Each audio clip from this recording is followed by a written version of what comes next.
បាននេះគឺជាកម្រងវីដេអូលក្ខណៈជាស្លឹកខ្ញុំយកមកតបគ្នាធ្វើជាវីដេអូដើម្បីចែកជូនបងជាងមើលកំសាន្តលេងក៏ដូចជាធ្វើជាវីដេអូអនុស្សាវរីយ៍ឬក៏មួយទៀតសម្រាប់ធ្វើជាវីដេអូដើម្បីលក់ជាផលិតផលបងដែលចង់កំងដូចជា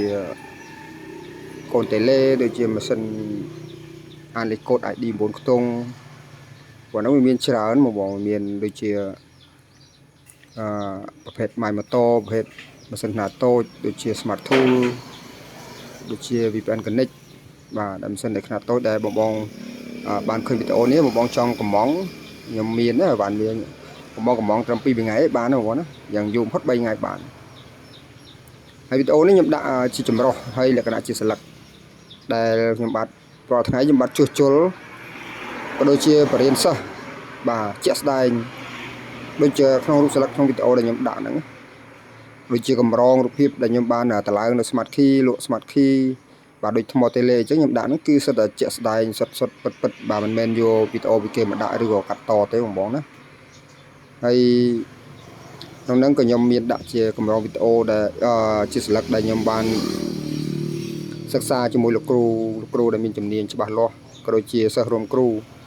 ដើម្បីយកមកបើកធ្វើអាជីវកម្មក៏ដូចជាចែកម្លែកឬក៏បង្រៀនសិស្សបន្តឲ្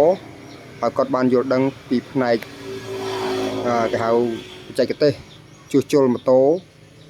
បាទតាក់ទងជាមួយនឹងប្រព័ន្ធភ្លើងប្រើប៊ិចគេហៅ PGM-FI ហៅកាត់ណាហើយមួយទៀតតាក់ទងជាមួយនឹងការលក់ចេញជាម៉ាស៊ីនណាម៉ាស៊ីន